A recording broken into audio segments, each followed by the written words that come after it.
Et la circulation est donc bien sûr impactée par le trafic généré par le Grand Prix et la fermeture du circuit pendant les différentes courses. Comment réguler au mieux le flux de véhicules? C'est la mission du Centre intégré de la gestion de la mobilité, autrement dit le Bison futé monégasque, dont le directeur est notre invité. Bonsoir Stéphane Porcu. Bonsoir. Êtes-vous sur le pied de guerre à quelques jours du Grand Prix de Formule 1? C'est un moment de l'année toujours un peu compliqué. C'est toujours un moment compliqué, mais on est prêt, on est serein.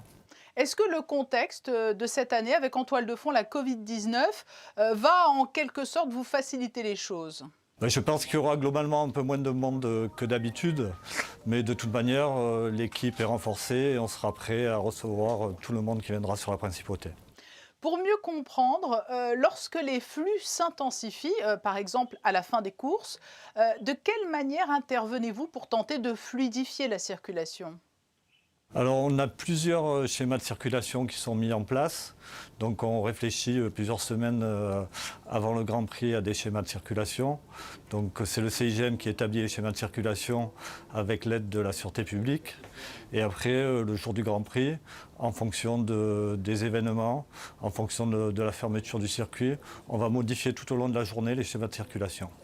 Quels sont les moyens ou procédures mises en œuvre lorsqu'il y a saturation du trafic? Alors on a plusieurs leviers, on peut mettre en place des déviations grâce aux panneaux à messages variables.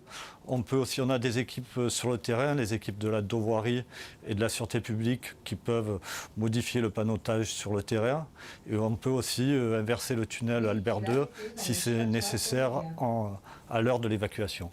Mais habituellement, en période de Grand Prix, combien de véhicules circulent aux heures les plus intenses? On a moins de véhicules qui rentrent qu'un jour de semaine classique, en dehors des périodes scolaires. Mais comme la moitié de la ville est fermée à la circulation, du coup, ça densifie énormément la circulation sur les axes qui sont maintenus ouverts.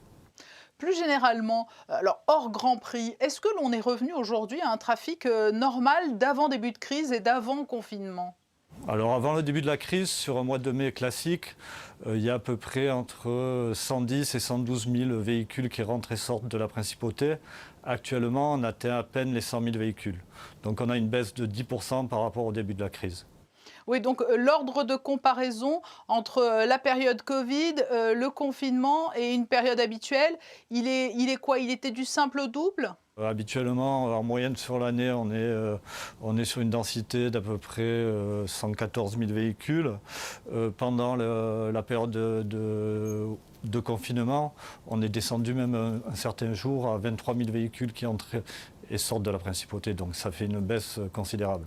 Quel conseil donneriez-vous aux automobilistes à l'approche de cette fin de semaine plutôt compliquée? Déjà de se renseigner sur les fermetures de voies.